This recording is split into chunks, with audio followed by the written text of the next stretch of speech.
Welcome to Bonn Park. I'm Sarah Geidlinger. And I'm Marshall Ward. Hi, everyone. My name is Ifoma Smart. I'm the owner and founder of Wicked Smart Hot Sauce. Also train and coach at TKO Fighting Arts in Kitchener. Welcome to Bonn Park. Welcome to Bonn Park. Welcome to Bonn Park. Welcome to Bonn Park. Welcome to Bonn Park.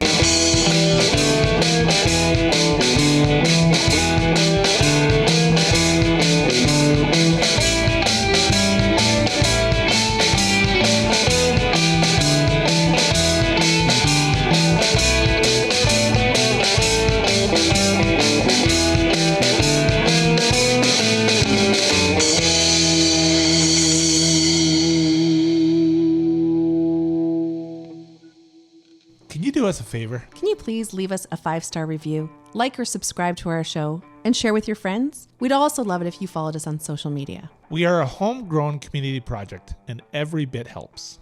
On with the show. This is it. Ifoma Smart, thank you so much for joining us today. Thank you for having me. It's such a pleasure to finally meet you guys in person. In person, quote unquote, in person. That's You were right. an early supporter of our show. And then once we got to know you a little bit over, the intranets, we started to realize that you're involved in some super cool stuff. So your amazing hot sauce company, Wicked Smart, Marshall and I are both big fans, is what drew us to you. And then, of course, we find out, you've got this super cool, important job at Hootsuite.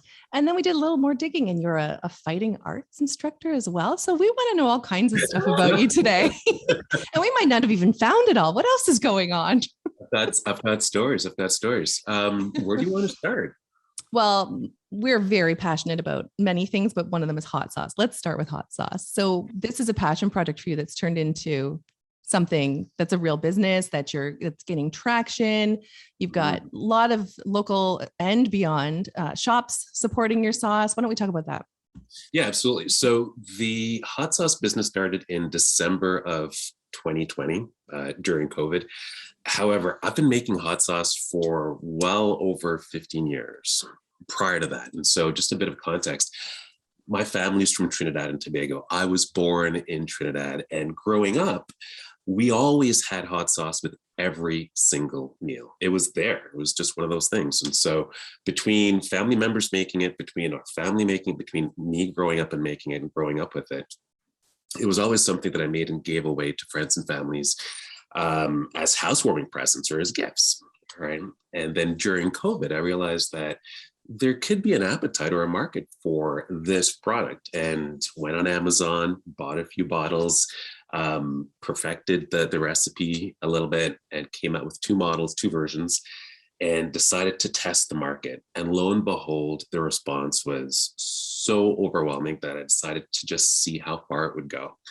Fast forward a year later, in over 20 different retail stores, the popularity has become super enormous, really, and a lot of fun, right? Because one of the reasons why I started the business was because when I think about my earliest memories, it's always, and my happiest memories, to be quite honest, it's typically been over a meal, right? Sharing that experience with people, laughing and smiling and joking and having great food, and hot sauce was always there and always a part of that. And so I wanted to create a product that was really part of those conversations and part of those experiences for other families and other households. The 2 colors of your hot sauces are probably 2 of the most beautiful hot sauce colors I've ever seen. They're just gorgeous. And I think about how, for example, in Waterloo at Dutchie's, they're lined up in such a way, like very prominently. You can't miss, this long lineup of Wicked Smart hot sauces.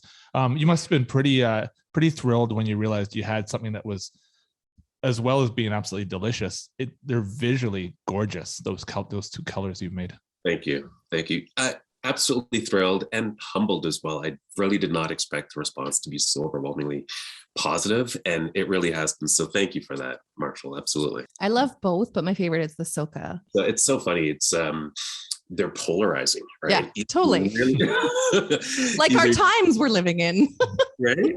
Either you really love the punch in your face heat and flavor of the Calypso, or you love the fruit forward nature of the Soca.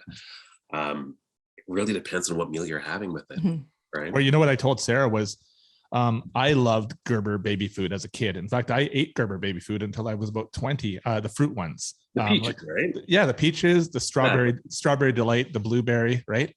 I remember people found it really odd that there was baby food in my fridge. Right? But It's like applesauce. It's a dessert. Yeah.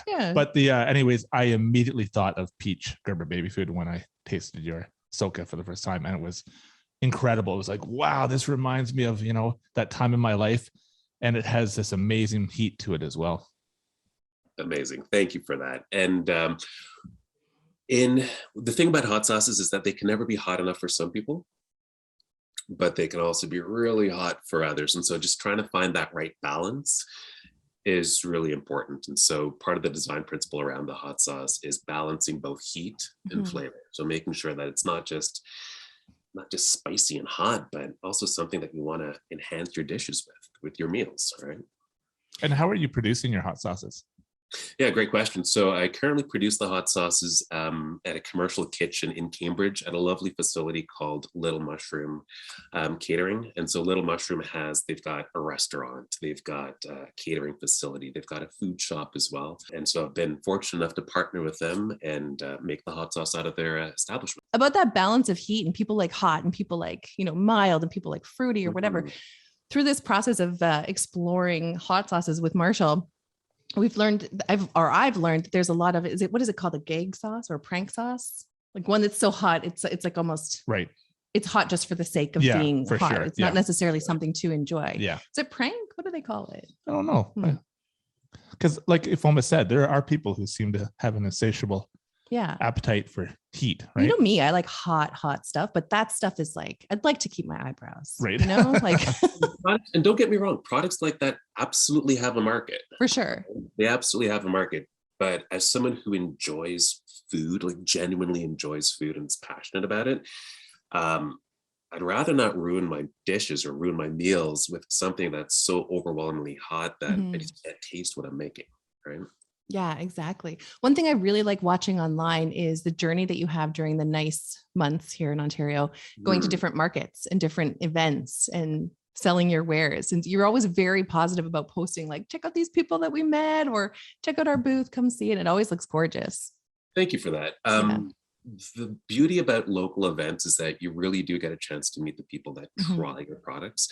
And it's really humbling. So I've had people come up to me from as far away as New Brunswick, right? Come up to events and said, hey, we heard you were here and we wanted to stock up because we don't have it out there yet.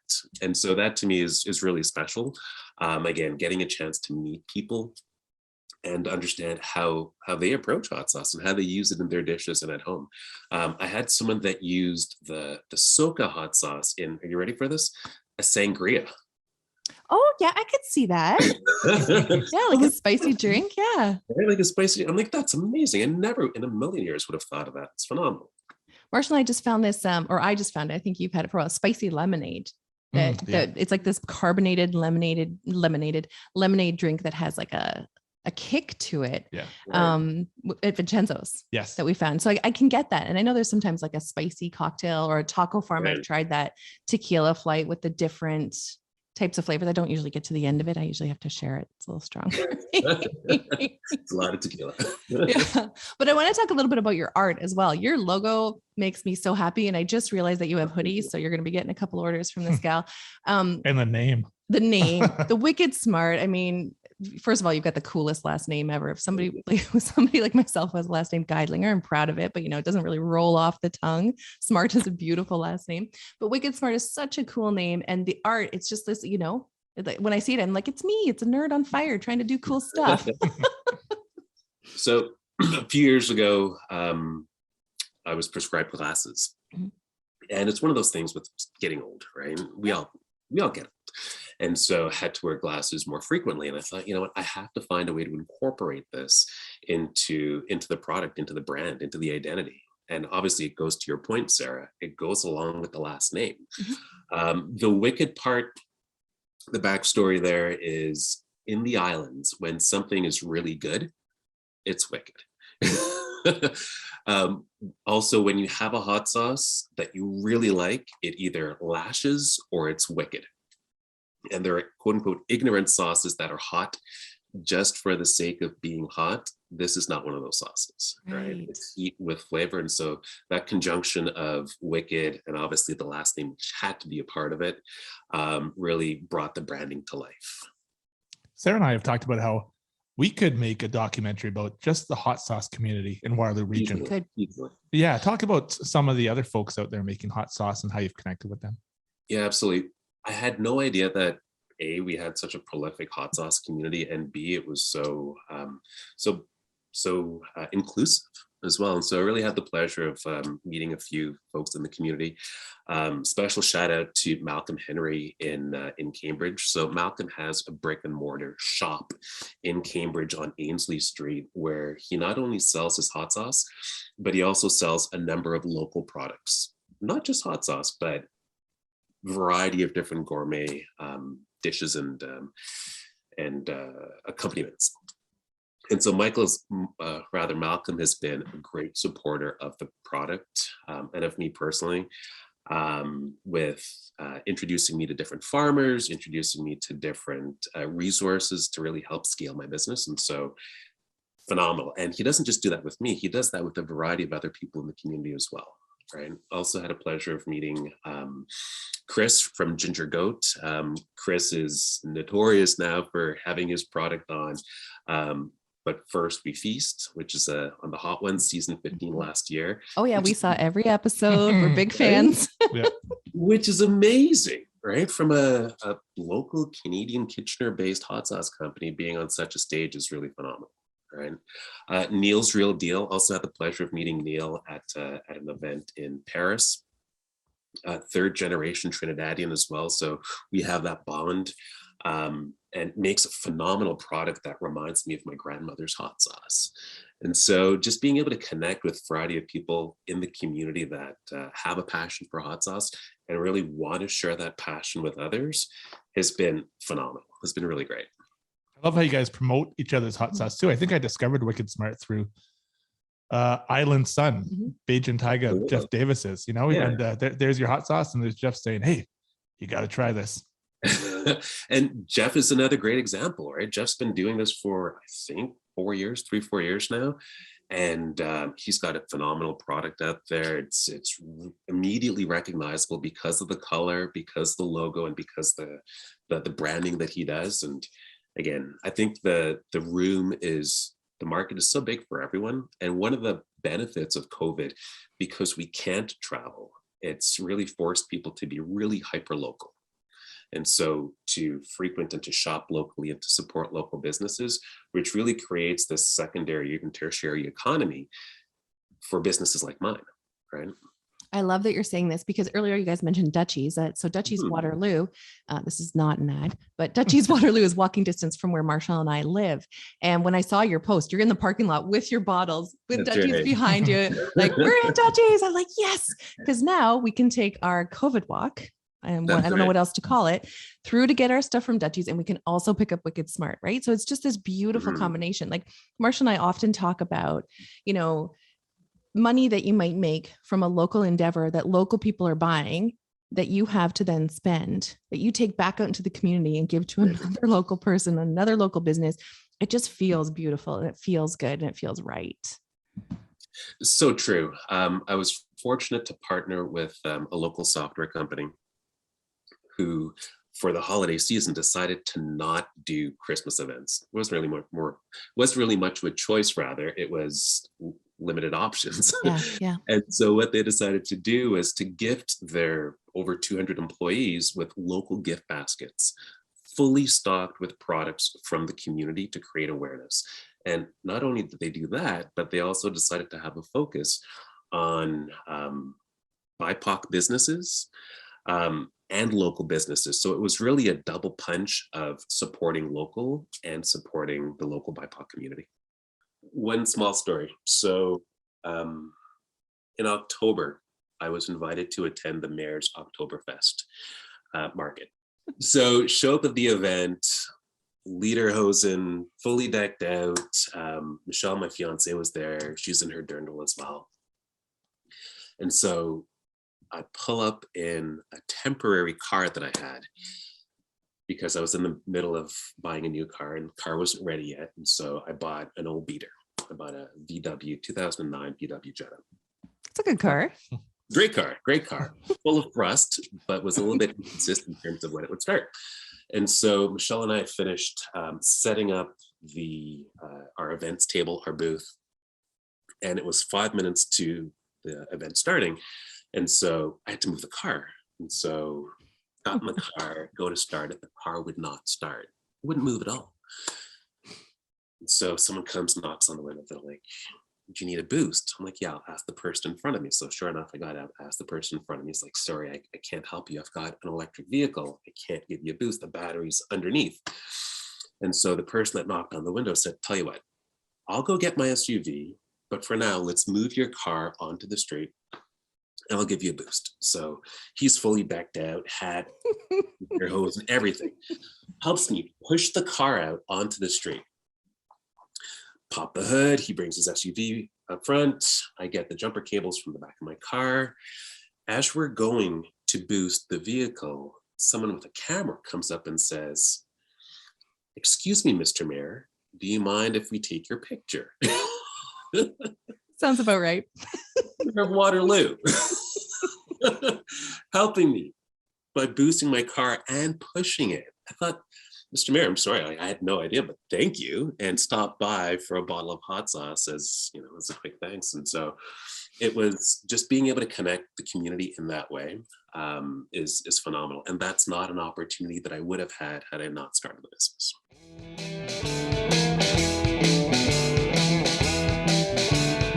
We're going to take a moment to hear from this episode's sponsors. Melinda's Hot Sauce is quality. We are for those who are past the basic. We're for folks that appreciate flavor just as much as they do heat. From seed to bottle, we focus on important things. Each of our 31 craft pepper sauces begins with the freshest ingredients and the best chili peppers on the planet. This is the Melinda's way. Anyone can strike a match, but few can strike a balance. A balance where heat and flavor find themselves on equal footing. Melinda's Hot Sauce. Set your mouth on flavor. Visit melindas.com to find a store near you. And now back to the show. So you would have been well equipped too, with your background in other areas, to launch a hot sauce company, right? For sure. That would have served you very well. I agree. Absolutely. As a business nerd, I love the business aspect of it, right? I love not only just the ownership, but starting with an idea and bringing it all the way through to launch and beyond. And so there are multiple different facets of the business that really appeal to me. And the fact that my personal name and brand is attached to it means a lot. It means that there's a certain amount of quality that you have to expect and that you also have to deliver because your name is attached to it. Am I going to retire on this, Marshall? No, definitely not.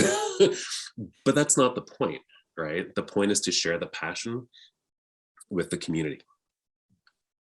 And something that's really great about that, though, too, is as makers, and we're artists ourselves, we talk to a lot of creative people, but that's a big part of what people struggle with when they're whether they're trying to get their passion out there just to share with the community, cover their costs, recoup those costs, or whether they're trying to make a real go of it as a business, is that creatives often struggle with the business aspect of it, right? And have to call it. We definitely do. Mm-hmm. We're learning a lot at this age along the way. It's a huge learning curve for me. It's never been part of my world. So yeah. Mm-hmm. I have an older brother who's a musician. He's a very talented and slightly well-known musician. He's a drummer for Serena Ryder and Big Wreck, plus a variety of other bands. Awesome. And I've always envied him for the pure, natural, creative talent that he has. Ever since he was 4 years old, he could draw freehand, amazing works of art. And then at 14 or 15, transitioned from graphic arts to music and hasn't looked back since. And I always envied him for that. And I thought, I have zero creative talent. I can barely tune a radio. I can't sing. I want to learn to play the guitar, but I can't. I just don't have the innate musicality. But my creativity comes from cooking. And that's how I express my love, right? Mm-hmm. That's how I express my communication.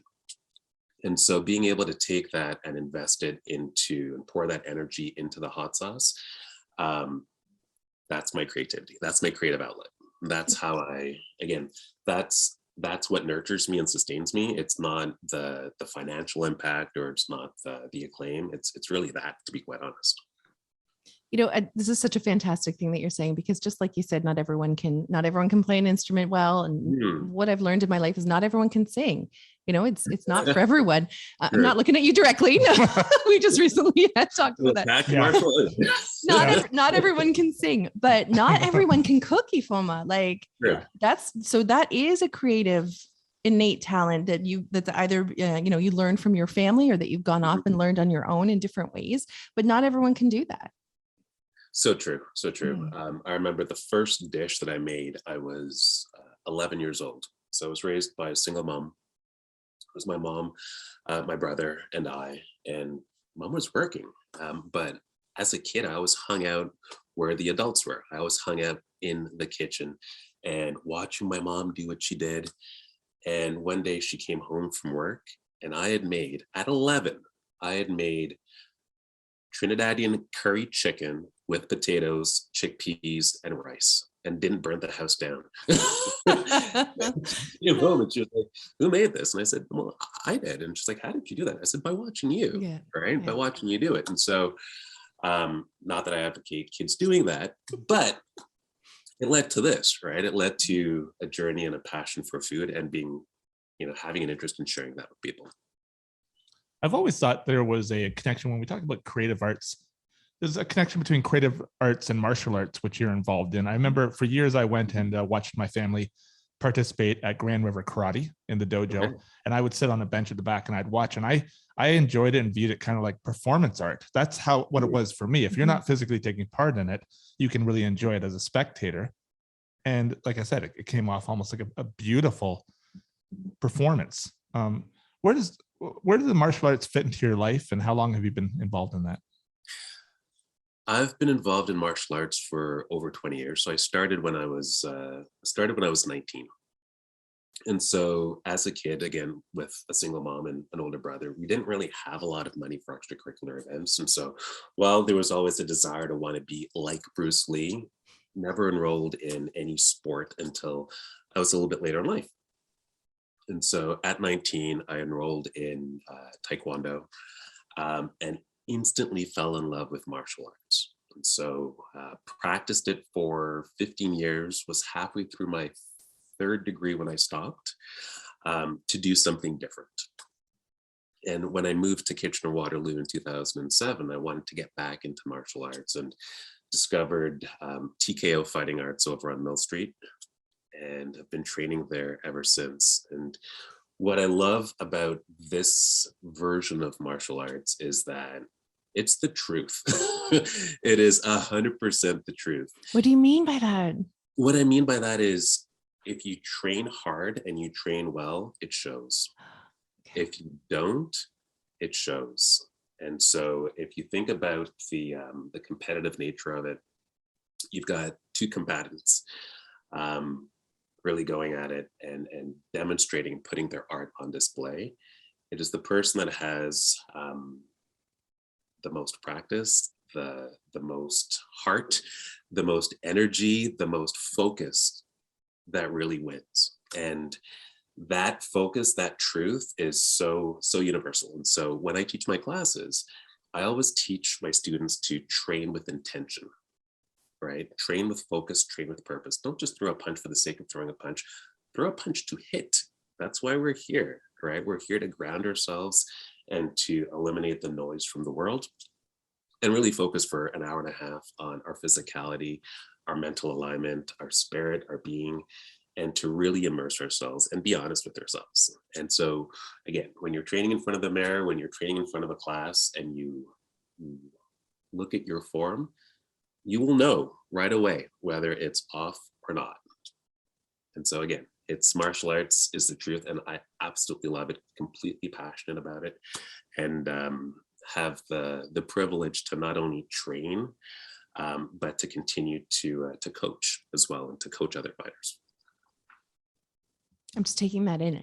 It's just like music. It's like practicing piano or I'm sure your brother would argue practicing drums or learning a new skill or a set of songs. It's that doing something with intention and looking at the end of the line instead of rushing through it. I know my piano teacher, I'm like an adult piano student. Don't be impressed. It's a work in progress.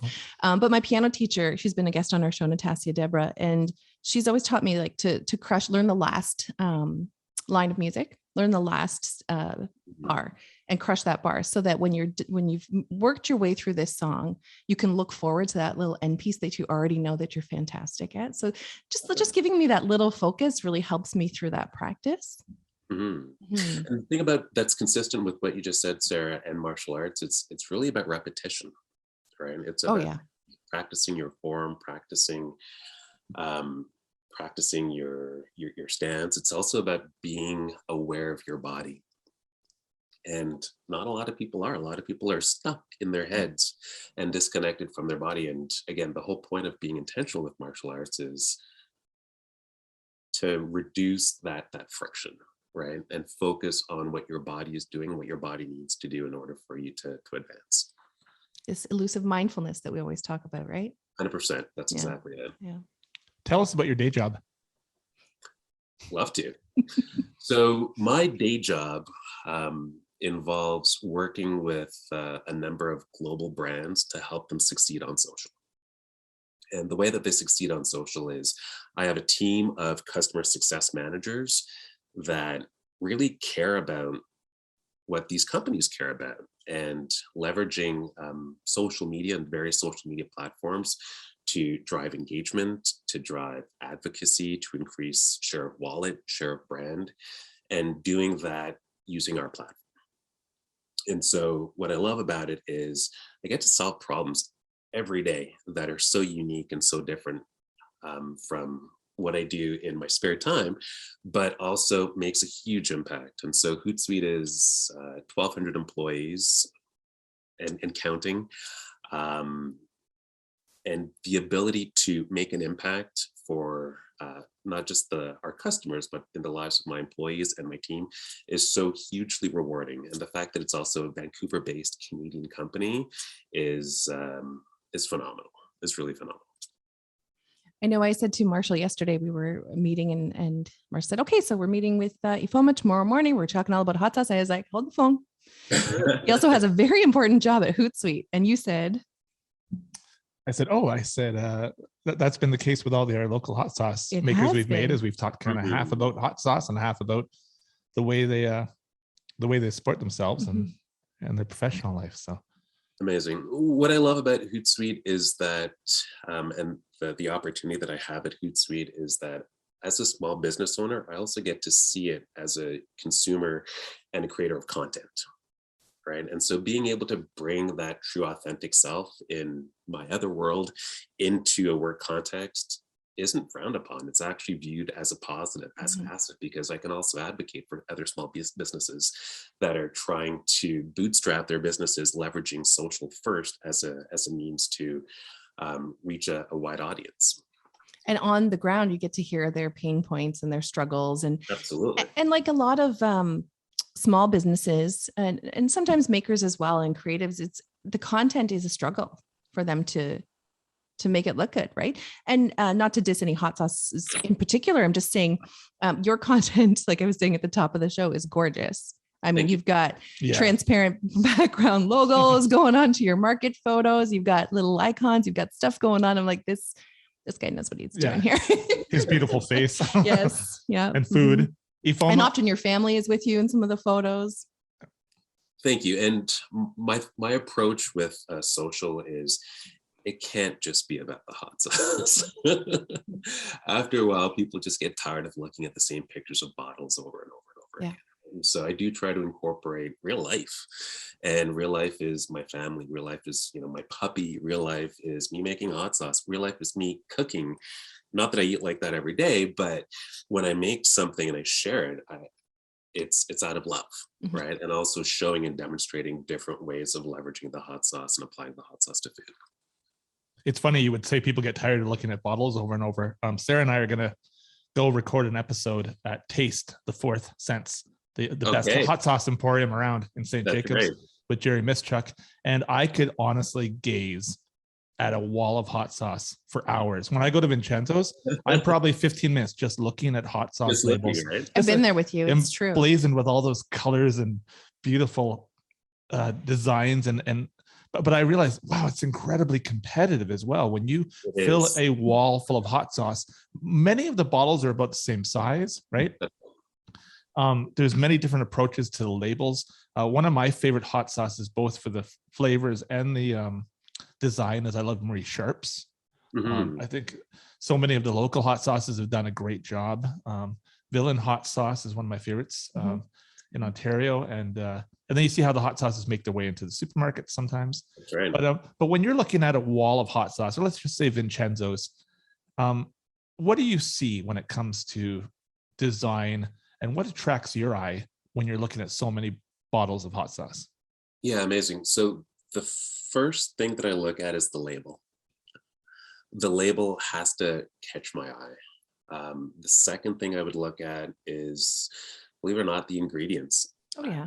As a cook, as a chef, I'm curious as to what's actually in there first, and the composition of the hot sauce, and then the color of the sauce. Right, the color of the sauce is usually pretty telling, and if each of those three categories tick a box for me, then I will absolutely buy it and certainly try it. And then I always think, all right, great, what meal can I make around this hot sauce? Because it's not just something that you're going to pour on either chicken wings. I want to do something really special, really to elevate the sauce.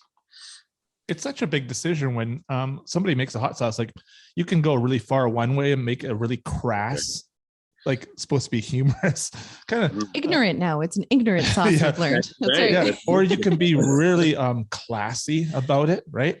Or you can do something very different, like what Jeff Davis did with Bajan Taiga, which is go for this wider, it's totally different jar, right? Yeah. And those are big decisions you're making though when you're going to launch a hot sauce, eh? They are. I'm, spoiler alert, I'm actually in the midst of doing research and development for a new sauce. Yes. Woo! You have two customers already. Thank you. And these are all the same considerations, Marshall, right? Just trying to figure out not just the composition of the sauce, but the color matters, the logo design matters, the flavor profile, and the market that you're launching the sauce also matters. And so I can launch something here that's going to have a certain resonance, and then launch it in Ottawa or even Trinidad for that matter, and it would have a different impact. And so these are all different factors that go into figuring out what comes next. But watch your calendar, something's coming soon. Wait, what is Sylvia Ward, Marshall's wife, makes a hot sauce? Are you guys going to be marketing that? Yeah, maybe. Maybe. It's sounds fantastic. like you need a commercial kitchen first. Yeah, it does. Hey, Ifoma, sometimes you can see hot sauces that have this great longevity for being around for years. And but I think it has much more to do with the appearance. And the best example I can think of is Satan's blood, which is an extract. It comes in this ominous little vial. It looks incredible, right? But it's an extract. It's way too hot for me to eat. It's not the kind of thing anybody would just buy off a shelf and suddenly throw in. You can, one drop of it in a pot of chili will set that thing on fire. But I think that's an example of how sometimes brilliantly some hot sauces have had these great lives because of how they've set themselves apart on the shelf, eh? So true. I remember as a hot sauce lover back in the day, I used to buy Dan T's Inferno. Remember that? Yep. And the logo, the label was phenomenal. The hot sauce, I think it was okay, but by today's standards, probably not. Right? I think it was probably more vinegary, more white peppery. It probably wouldn't stand up today. Right? But it's also interesting how our flavor profiles and palettes have changed and evolved over the years as well. And what's your connection to Trinidad these days? I still have a lot of family there. My mom has a place there. And when it's not a pandemic, I try to be there at least every other year. And so I started going back. So I was born there in a number of years ago. We could do the math. You mentioned something earlier. Don't worry, we're older. and left when emigrated when I was 4, and have probably been back, I would say, about a dozen times since then. More recently, because it became really important for me and my kids to have a connection with Trinidad, and so I started bringing them, and they absolutely love it. And so as soon as travel restrictions are lifted, we will 100% be hopping on a plane and spending some time in Trinidad, because the family connection there is incredibly important. The land is beautiful. The people are lovely. The food is amazing. And every time I go, I try to go as a tourist, right? And try to experience different parts of the island that I never had before. And so I'm just super excited for our next adventure to go. I want to ask you about the cuisine of Trinidad. The reason is because sometimes I hear the term Caribbean cuisine. I think that's an odd thing to say, because Jamaican food is very different to Cuban food, which is very different to food in Barbados, right? So what can you tell us about the food culture of Trinidad cuisine? So the food culture of Trinidad cuisine, I would say, is really a melting pot. So if you take a look back at the history of Trinidad, it was governed at one point by the French, governed at one point by the Spanish, given its proximity to South America, has a huge Latin influence as well. In fact, my grandmother is from Venezuela, and from the southern tip of Trinidad, La Brea, you can actually see Venezuela. There's also a huge French component to it, as well as a huge English/UK heritage as well. And not to mention Chinese, African, Syrian, and East Indian. And so when you take all those cultures together, what you have is a variety of really interesting dishes that kind of span all of those geographic regions. And so one of the most popular dishes in Trinidad is roti, right? Curry chicken and roti. And roti, if you don't know what it is, it's kind of like a flatbread, almost like a crepe, that is stuffed, or a burrito, that is stuffed with curry chicken or goat or lamb or beef or shrimp, whatever meat protein, along with a starch and a lovely gravy. And it is phenomenal, absolutely phenomenal.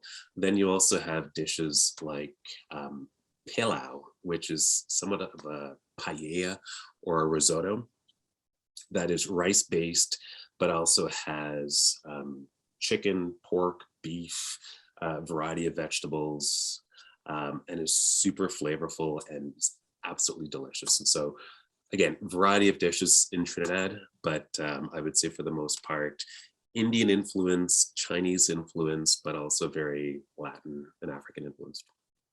And how does Trinidad sort of influence, aside from the family recipes that you would have learned growing up, like how does that cuisine or environment or flora or people, how does that influence your creativity when it comes to creating these sauces? It influences my creativity in the memories that I have, right? The memories that I have, and even immigrating at 4 years old, I still fondly remember Trinidad. Visiting as a young adult or even as an adult, a lot of those memories are steeped in music, they're steeped in food, they're steeped in family. And so even the names of the hot sauces, soca and calypso, those are two Trinidadian genres of music, right? The food, always food first, and then being able to share that with others, the family aspect, the friends aspect, very important as well. And so even though it's not on your nose and it's not flagged or tagged as a Trinidadian sauce, that link to that cultural heritage is always there. Can you reflect for us on this life you've made for yourself? I think it's so amazing, the idea of kind of like working towards getting to a point where you can do something like make a hot sauce, and have the freedom, have the knowledge how to do it and do it well. It's like must be like putting a big puzzle together, I think of it sometimes, and you get to that point and you're able to do that. Can you reflect on that? Oh, and the super important day job too. You could talk about that if you want. I was actually thinking about this exact topic the other day, Marshall. So again, growing up with a single mom, growing up with not really having a lot of means, but having a lot of love and a lot of family. And then looking at the life that I've been blessed to build with lovely kids, lovely partner, great job, great opportunity. And then being able to connect with the community and share that and give that back in a certain way has made me feel super grateful, right? It has made me really grateful. When I moved here in 2007, when I moved to Kitchener-Waterloo in 2007, at the time, we didn't know anyone, right? So moved from Ottawa to Kitchener-Waterloo. And if I'm being totally honest, I wasn't a huge fan of the community just because we didn't have that social network in place. And so I found myself going back to Ottawa on a regular basis, going to cities like Toronto on a regular basis, just for that familiarity. But having been here for over 12 years, over almost 15 years now, what I love about Kitchener-Waterloo is the sense of community. And there's quite honestly, there's no place I'd rather be. There's no place I'd rather raise a family. There's no place I'd rather work and live and have connections like this connection, right? And so it's super interesting how, you know, a little kid from Trinidad ended up here working for a phenomenal software company, and then doing some fun things with hot sauce and being able to share that with others.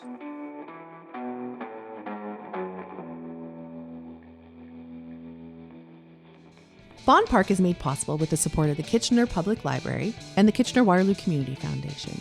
Our show is produced by Sara Geidlinger And Marshall Ward. with audio engineering by Sara Geidlinger. Bonn Park's original music is by Alan Lung.